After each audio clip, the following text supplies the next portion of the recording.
নমস্কার, আমি পিয়াশ্রী। গো ফরওয়ার্ডে আপনাদের সকলকে অনেক স্বাগত। এই ভিডিওটিতে আমরা বাংলা ব্যাকরণের 2 নম্বর ক্লাস নিয়ে আলোচনা করতে চলেছি।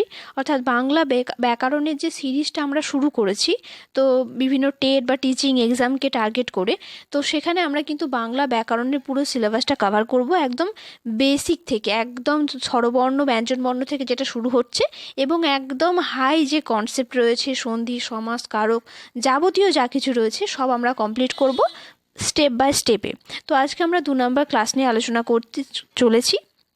চলুন দেখে নিই ভিডিওটিতে কী রয়েছে। তার আগে বলে রাখি, আগের দিন আমরা স্বরবর্ণের যে বেসিক ধারণা ছিল সেগুলো নিয়ে আলোচনা করেছি। তো আপনারা যদি কেউ দেখতে চান সেই জিনিসগুলো বা দেখে না থাকেন, চ্যানেলে প্রথম হলে সেগুলো দেখে নিতে পারেন। আমরা বাংলা পেডাগজির ওপর বা শিশু মনস্তত্ত্ব পেডাগজির ওপর মেন জিনিসগুলো এগুলো আলোচনা করে থাকি গো ফরওয়ার্ডের চ্যানেলে। যারা টিচিং এক্সামের জন্য প্রিপারেশন নিচ্ছেন তারা চ্যানেলটিকে ফলো করতে পারেন। আর আপনারা যদি আমার ভিডিওগুলোর পিডিএফ সংগ্রহ করতে চান, যে ভিডিওগুলো আমি আলোচনা করি সেইগুলোর জন্য আপনারা গো ফরওয়ার্ডের যে টেলিগ্রাম চ্যানেল রয়েছে সেখানে জয়েন হয়ে যান। সেখান থেকে আপনারা ইজিলি পিডিএফটা সংগ্রহ করতে পারবেন। আর পিডিএফটা ইম্পর্টেন্স, আমরা যখন নোটস বানাই বা বিভিন্ন জিনিস রিভিশন করি, ফোনে থাকলে সেভাবে রিভিশন হয় না। তো আমি হাইলি প্রেফার করি যে আপনারা জিনিসগুলোকে নোটস করে রাখুন, কারণ একদম অনেকটা জিনিস যখন আমরা আলোচনা করব না, তখন পিডিএফ দেখে পড়তে ভালো লাগবে না। তো একটা খাতা করুন, যে খাতাটায় আপনারা প্রতিদিন যে ক্লাসগুলো হবে সেগুলো নোটস করে রাখবেন। সেটা রিভিশনেও হেল্প হয়ে যাবে, আর একটা একদম ভালো মেটেরিয়াল তৈরি হয়ে যাবে আপনাদের পরীক্ষার জন্য। তো মৌলিক স্বরধ্বনি যে 7টা আমরা আলোচনা করেছিলাম আগের দিন, মৌলিক স্বরধ্বনি আমরা মেন আলোচনা করেছিলাম যে স্বরধ্বনি যে রয়েছে সেই স্বরধ্বনিকে 4টে ভাগে ভাগ করা হয়। অর্থাৎ যে মৌখিক যে ভাগটা, তো সেখানে একটা ভাগ ছিল মৌলিক স্বরধ্বনি। তো মৌলিক স্বরধ্বনিতে মোট 7টা মৌলিক স্বরধ্বনি ছিল আমরা দেখেছি। তো এই 7টা মৌলিক স্বরধ্বনিকে আরও কীভাবে ভাগ করা হয়েছে এবং তাদের আরও কী নাম রয়েছে সেগুলো আমরা খেয়াল রাখবো। এই জায়গাটা থেকে একদম চুলচেরা বিশ্লেষণ করে আলোচনা করার চেষ্টা করব। তার মেন কারণ হচ্ছে এখান থেকে কিন্তু কোয়েশ্চেন আসবে, কারণ বেসিক জিনিসগুলোকে আমরা একদম খেয়াল করি না বা এড়িয়ে যায়। তো এই বেসিক জায়গাগুলো থেকেই কোয়েশ্চেন আসে। শুধুমাত্র কোন কোন স্বরধ্বনি কী নামে পরিচিত সেটাই আমরা ফোকাস করব। ডেফিনেশনটা দেওয়ার মেন কারণ হচ্ছে যেটা আপনাদের বুঝতে সাহায্য করবে তার জন্য। তো জীবের ওঠা নামা অনুযায়ী, তো আমরা যখন কথা বলি তো আমাদের যে বাকযন্ত্রটা কাজ করে, আগের দিনই আলোচনা করেছিলাম যে জীব আমাদের একটা ভীষণ গুরুত্বপূর্ণ ভূমিকা পালন করে। তো এই জীবটা কিভাবে আমাদের স্বরধ্বনির উচ্চারণে সাহায্য করে বা কিভাবে সাহায্য করে সে সম্পর্কে তার একটা শ্রেণীবিভাগ রয়েছে। অর্থাৎ জীবের ওঠানামা অনুযায়ী, অর্থাৎ জীবটা যে আমরা যখন কথা বলছি, কখনো জীবটা ওপরে উঠছে, কখনো নামছে, আমরা এবার একদম খেয়াল করব জীবটার ওপর, কারণ এখন আমাদের ফোকাস জীব। কারণ জীবের 2টো ভাগ রয়েছে, একটা জীবের ওঠানামা অনুযায়ী আর একটা জীবের এগোনো পিছনো অনুযায়ী। তো চলুন দেখে নিই। তো প্রথমে রয়েছে যে স্বরধ্বনি। তো যারা ভিডিও দেখছেন তাদেরকে প্রথমেই বলে দিচ্ছি, একটু ধৈর্য ধরে দেখুন। যদি বেশিক্ষণ দেখে মোটামুটি 5-10 মিনিট দেখার পর যদি মনোযোগ চলে যায়, তো সেটাকে পজ করে রেখে দেবেন, আবার কিছুক্ষণ পরে আবার সেই জায়গা থেকে শুরু করবেন। কিন্তু একদম জিনিসটাকে বোরিং করবেন না, ভীষণ ইন্টারেস্টিং জিনিস, আর এখান থেকে কিন্তু কোয়েশ্চেন আসে। তো 1 নম্বরে রয়েছে যে জীবের ওঠানামা অনুযায়ী আমরা স্বরধ্বনিকে মোট 4টি ভাগে ভাগ করি, 5টি ভাগে ভাগ করি। এই 5টা ভাগ একটা আমরা ছবির আকারে দিয়ে দিয়েছি, বা বিভিন্ন বইয়েও আপনারা ব্যাকরণ বইয়ে সেটাও পেয়ে যাবেন। তো এখানে দেখুন যে এই যে ডায়াগ্রামটা বা এই যে ছবিটা রয়েছে, এই ছবিটাকে কিন্তু আমরা এটা আমরা জীবের ছবি বলতে পারি। তো এই ছকটা যদি আপনারা মনে রাখেন, আমরা এবার যে জিনিসগুলো আলোচনা করব বা যতগুলো শ্রেণীবিভাগ আলোচনা করব, এই ছকটার সাহায্যে কিন্তু কমপ্লিট হয়ে যাবে। তো সিম্পলি এই ছকটাকে একদম মনের মধ্যে গেঁথে নিন, চোখে একদম ভাসিয়ে নিন। তো প্রথম হচ্ছে যে উচ্চ স্বরধ্বনি। তো উচ্চ স্বরধ্বনি কাকে বলা হয়? এই স্বরধ্বনিগুলি উচ্চারণের সময় আমাদের জীব মুখবিবরের সব থেকে উঁচুতে অবস্থান করে। তো উচ্চ স্বরধ্বনি হচ্ছে কোনগুলো? হর্ষই এবং হর্ষ। হর্ষই এবং হর্ষ এই দুটি স্বরধ্বনিকে উচ্চ স্বরধ্বনি বলা হয়। কেন না? আমাদের জীবটা এই সময় সব থেকে উঁচুতে অবস্থান করে। চলুন উচ্চারণ করে দেখি, হর্ষই, হর্ষ। তো একটু খেয়াল করে দেখুন, আমাদের হর্ষই এবং হর্ষ উচ্চারণ করার সময় আমাদের জীব কিন্তু অনেকটা ওপরে রয়েছে। হর্ষই একদম ওপর দিকে চলে যাচ্ছে, দন্তমূলের দিকে চলে যাচ্ছে। তো হর্ষই এবং হর্ষ হলো উচ্চ স্বরধ্বনি। 2 নম্বর হচ্ছে উচ্চ মধ্য স্বরধ্বনি। তো উচ্চ মধ্য স্বরধ্বনি হচ্ছে সেই সমস্ত স্বরধ্বনিগুলো যেগুলো উচ্চারণ করতে গিয়ে জীব উচ্চ স্বরধ্বনি উচ্চারণের সময় যেখানটায় ছিল সেখান থেকে সামান্য নিচে নেমে আসে। চলুন উচ্চারণ করে দেখি। এ আর ও। দেখুন, যখন আমরা হর্ষই বলছি তখন জিভটা আমাদের ওপর দিকে উঠে যাচ্ছে, আর যখন এ বলছি তখন কিন্তু সেই তুলনায় জিভটা নিচে নেমে আসছে। তো তাই জন্য আমরা একে উচ্চ মধ্য স্বরধ্বনি বলা হয়, কারণ এখানে সম্পূর্ণ যে ভাগটা সেটা একদম জিভের অবস্থান বা জিভের ওঠা নামা অনুযায়ী ভাগ করা হয়েছে। 3 নম্বর হচ্ছে নিম্ন মধ্য স্বরধ্বনি। তো নিম্ন মধ্য স্বরধ্বনি উচ্চারণের ক্ষেত্রে জিভ মুখের সবচেয়ে নিচের অবস্থান থেকে কিছুটা উপরে উঠে যায়। তাহলে উচ্চ স্বরধ্বনির ক্ষেত্রে একদম ওপরে থাকে হর্ষই আর হর্ষ উচ্চারণের সময়। উচ্চ মধ্য ক্ষেত্রে কি হয়, উচ্চ স্বরধ্বনি যেখানে ছিল সেখান থেকে সামান্য কিছুটা নেমে আসে, অর্থাৎ মাঝখানে থাকে, মোটামুটি উচ্চ থেকে সামান্য নিচে নেমে আসে। নিম্ন মধ্যে কি হয়, একদম নিচে থাকে না, নিচের একটু ওপরে থাকে। তো সেটাকে বলা হয় নিম্ন মধ্য স্বরধ্বনি, যেমন এ আর অ। আর নিম্ন স্বরধ্বনি কাকে বলা হয়, নিম্ন স্বরধ্বনি উচ্চারণের সময় আমাদের যে জিভ সেটা সবচেয়ে নিচে অবস্থান করে। সরি, আমি এখানে একটু ভুল করেছি, কারণ হচ্ছে এটা আমি 2 বার রিপিট করে ফেলেছি। তো সরি, আমি 5 বললাম দেখে, এটা কিন্তু 4টি আমাদের ভাগ রয়েছে, অর্থাৎ উচ্চ স্বরধ্বনি, উচ্চ মধ্য স্বরধ্বনি, নিম্ন মধ্য স্বরধ্বনি এবং নিম্ন স্বরধ্বনি। তো এই নিম্ন স্বরধ্বনি কিন্তু আ, অর্থাৎ এই স্বরধ্বনিটা যখন উচ্চারণ করছি, যখন আমরা বলছি আ, যখন আমরা বলছি আ, এই জিনিসটা যদি খেয়াল করে দেখুন তাহলে আয়ের ক্ষেত্রে কিন্তু জিভ একদম আমাদের নিচে ডাউন হয়ে যাচ্ছে। তো সেটাকে কিন্তু আমরা কি বলবো, নিম্ন স্বরধ্বনি। তো এই যে স্বরধ্বনিটা, এটাকে সবসময় খেয়াল রাখবেন, এই স্ট্রাকচারটাকে খেয়াল রাখবেন। অর্থাৎ এই যে ছবিটা আঁকা হয়েছে, এই ছবিটা যদি আপনারা খেয়াল রাখেন তাহলে কিন্তু আপনাদের কিচ্ছু আর কোনো কিছু পড়তে হবে না। বাকি যে জিনিসগুলো, সেই জিনিসগুলো আমরা আলোচনা করতে চলেছি, সেগুলো বুঝে নিলেই আপনার এই জিনিসগুলো কমপ্লিট হয়ে যাবে। তাহলে কি হলো, হর্ষই হর্ষ, এ ও এ অ আ, এইগুলো হচ্ছে আমাদের 7টা যে মৌলিক স্বরধ্বনি আমরা জানি, সেই 7টা মৌলিক স্বরধ্বনি। এবং জীবের এগোনো পিছনো অনুযায়ী হর্ষই আর হর্ষকে উচ্চ স্বরধ্বনি, এ আর ওকে উচ্চ মধ্য, এ আর অকে নিম্ন মধ্য এবং আকে নিম্ন স্বরধ্বনি বলা হয়। তো এই যে কনসেপ্টটা, এই কনসেপ্টটাই কিন্তু আমাদের ক্লিয়ার করতে হবে। এবার চলে যাব আমরা যে জীবের ওঠা নামা এগোনো পিছনো অনুযায়ী, এটা ওঠা নামা হলো। এবার দেখব আমরা জীবের এগোনো পিছনো অনুযায়ী এই মৌলিক যে স্বরধ্বনি রয়েছে তাকে কতগুলো ভাগ ভাগ করা হয়েছে। তো জীবের এগোনো পিছনো অনুযায়ী মৌলিক স্বরধ্বনিকে মোট 3টে ভাগে ভাগ করা হয়েছে। প্রথমটা হচ্ছে সম্মুখ স্বরধ্বনি, আর দ্বিতীয়টা হচ্ছে পশ্চাৎ স্বরধ্বনি। সম্মুখ স্বরধ্বনি কে কে, হর্ষই এ আর এ হচ্ছে সম্মুখ স্বরধ্বনি, অর্থাৎ এই যে 3টে স্বরধ্বনি প্রথমে রয়েছে, এই 3টে স্বরধ্বনি হর্ষই, এ আর এ, এই 3টেকে বলা হয় সম্মুখ স্বরধ্বনি। আর হর্ষ ও আর অকে বলা হয় পশ্চাৎ স্বরধ্বনি। আর আকে কি বলা হয়, কেন্দ্রীয় স্বরধ্বনি। এই যে নামগুলো, আপনারা হয়তো ভাববেন যে এখানে তো অন্য অন্য নাম রয়েছে, এটা কিন্তু ঠিকই। এটা আপনাকে হয়তো এখন যে কোয়েশ্চেনগুলো হচ্ছে হয়তো বিবৃতি দিয়ে দেবে, তো বিবৃতি দিয়ে দিয়ে আপনাকে যে সলিউশন সেটা বার করতে বলবে বা সলিউশনটা যাচাই করতে বলবে, কারণ কোয়েশ্চেন কিন্তু যত দিন যাবে স্ট্যান্ডার্ড লেভেল বেড়ে যাবে। তো তার জন্য কিন্তু জিনিসগুলো হতে পারে। তো দেখুন, হর্ষই আর হর্ষ যেমন উচ্চ স্বরধ্বনি, তেমনি হর্ষইটাকে কিন্তু আমরা সম্মুখ স্বরধ্বনিও বলবো। অপশান, এবার যখন আমরা এই জিনিসগুলো কমপ্লিট করে ফেলবো, আমরা কোয়েশ্চেনগুলোও আলোচনা করব এবং কী কী কোয়েশ্চেন হতে পারে সেভাবে কিছু কোয়েশ্চেন আমরা বানিয়ে আলোচনা করব, যাতে জিনিসগুলো সম্পর্কে পুরো কনসেপ্ট আপনাদের ক্লিয়ার হয়ে যায়। তো সম্মুখধ্বনি কারা কারা, হর্ষই, এ এবং এ, এই 3টি স্বরধ্বনি উচ্চারণ করার সময় আমাদের জিভ বেশ কিছুটা এগিয়ে থাকে। অর্থাৎ যখন আমরা হর্ষই বলছি, যখন এ বলছি, যখন এ বলছি, তখন দেখুন আমাদের জিভটা সামনের দিকে এগিয়ে আসতে চাইছে। তো তখন এটাকে আমরা কি বলছি, সম্মুখ স্বরধ্বনি। আর যখন হর্ষ, ও এবং অ বলছি, তখন আমাদের জিভটা দেখুন পিছনের দিকে চলে যাচ্ছে। আপনারা যখন পড়বেন তখন কিন্তু জিনিসগুলো খেয়াল রেখে রেখে করবেন, যে সত্যি দেখি তো এগোচ্ছে কিনা, সত্যি দেখি তো পিছোচ্ছে কিনা।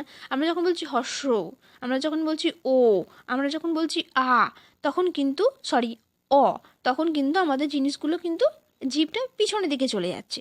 তো এইগুলো হচ্ছে বেসিক ফ্যাক্ট। তেমনই পশ্চাৎ স্বরধ্বনি উচ্চারণের সময় জিভ পিছনে চলে যায়। আর যখন কেন্দ্রীয় স্বরধ্বনি উচ্চারণ করি তখন দেখুন আমাদের জিভ অনড় থাকে, অর্থাৎ একই জায়গায় টিকে থাকে। আমরা যখন বলছি আ, দেখুন একদম নিচে পড়ে গেছে, অর্থাৎ কোনো জায়গায় এগোবেও না পিছবেও না, একদম একই জায়গায় থাকবে। তাই জন্য আকে কেন্দ্রীয় স্বরধ্বনি বলা হয়। চলে যাব আমরা পরের যে স্লাইড সেখানে, অর্থাৎ পরের স্লাইডে কি রয়েছে, পরের স্লাইডেও রয়েছে এই যে মৌলিক স্বরধ্বনিকে এখানে কিন্তু ঠোঁটের আকৃতি অনুযায়ী স্বরধ্বনি শ্রেণীবিভাগ করা হয়েছে। অর্থাৎ এতক্ষণ আমরা কি দেখলাম, জীবের ওঠানামা অনুযায়ী এবং জীবের এগোনো পিছনো অনুযায়ী। এবার আসবো আমরা আমাদের ঠোঁটের আকৃতি অনুযায়ী, অর্থাৎ যখন আমরা কথা বলছি তখন কথা বলতে গিয়ে আমাদের ঠোঁটটা কেমন আকার নিচ্ছে। আমরা আলোচনা করেছিলাম যে বাকযন্ত্রের সময় যে আমাদের ওপরের ঠোঁটটাকে কী বলা হয়, ওষ্ঠ বলা হয়, আর নিচের যে ঠোঁটটা সেটাকে অধর বলা হয়। আর এই ওষ্ঠ এবং অধরের কিন্তু অনেক ভূমিকা রয়েছে।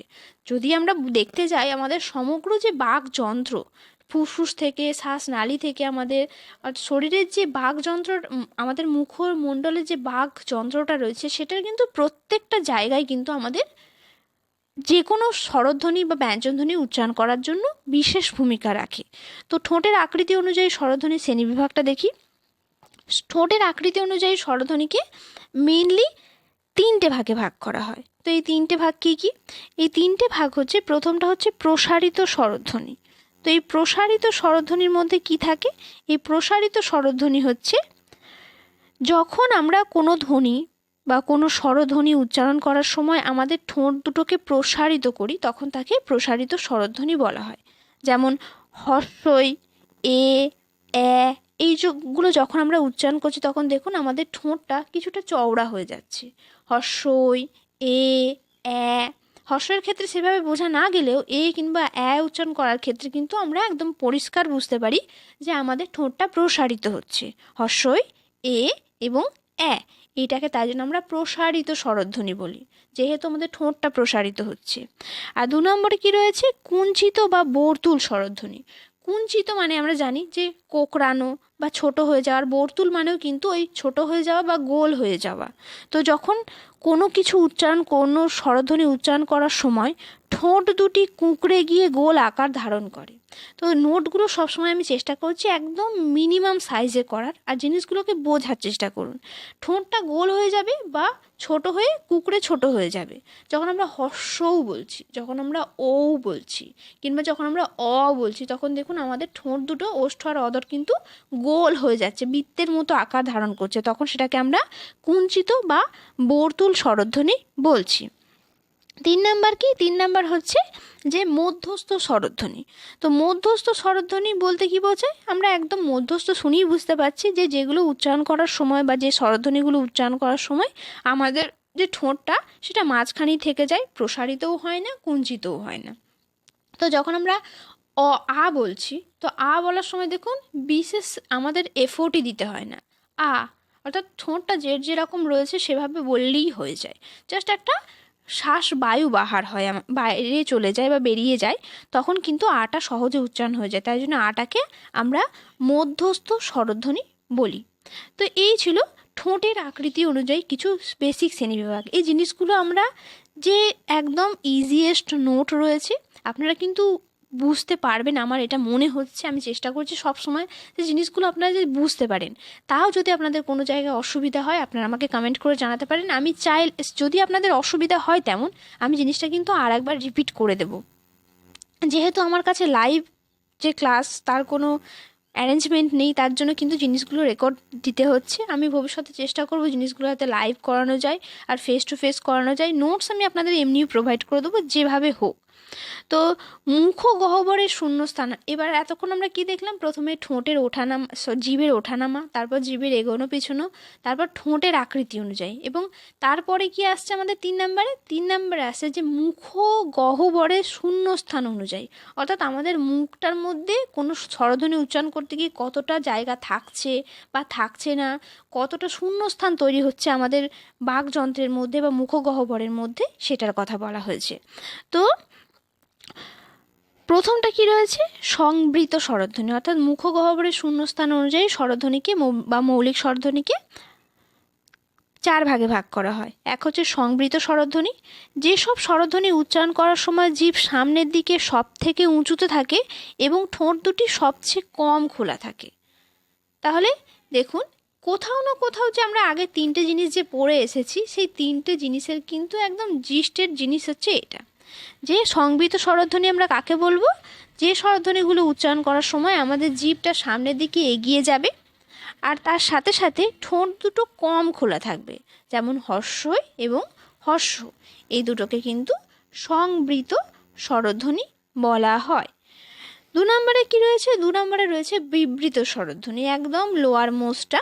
যে বিবৃত স্বরধ্বনি কাকে বলা হয়? অর্থাৎ জিভ যখন সব থেকে নিচে স্বরধ্বনি উচ্চারণ করার সময় জিভ সব থেকে নিচে থাকে এবং ঠোঁট খুব বেশি পরিমাণে খোলা থাকে না। একটু আগে আমরা কেন্দ্রীয় যখন স্বরধ্বনি বলছিলাম বা মধ্যস্থ স্বরধ্বনি আমরা বলছিলাম যে আয়ের কিন্তু জায়গা সেভাবে পরিবর্তন হয় না, আ কেন্দ্রে অনড়ভাবে থাকে, আ মাঝখানে একদম সেভাবে প্রসারিতও হয় না, কুঞ্চিতও হয় না। তো এই যে আট আমরা উচ্চারণ করব তখন কিন্তু আমাদের মুখ প্রচুর পরিমাণে খুলেও যায় না বা একদম ছোটও হয়ে যায় না, তো এটাকে একদম আমরা বিবৃত স্বরধ্বনি বলতে পারি। 3 নম্বর হচ্ছে অর্ধ বিবৃত স্বরধ্বনি। তো অর্ধ বিবৃত স্বরধ্বনি কাকে বলা হয়? যে বিবৃত স্বরধ্বনির চেয়ে কম খোলা থাকে, অর্থাৎ আটা যখন উচ্চারণ করছি তখন দেখুন আ বলছি, তখন কিন্তু আমাদের মুখটা কিছুটা হলেও খোলা রয়েছে, কিন্তু আমরা যখন বলবো বা যখন বলবো অ, তখন কিন্তু আমাদের মুখটা সেভাবে খোলা থাকে না, অন্তত বিবৃত ধ্বনি উচ্চারণ করতে গিয়ে যতটা খোলা থাকে ততটা খোলা থাকে না। তো তাই জন্য একে অর্ধ বিবৃত স্বরধ্বনি বলা হয়। আর 4 নম্বরে রয়েছে অর্ধ সংবৃত স্বরধ্বনি।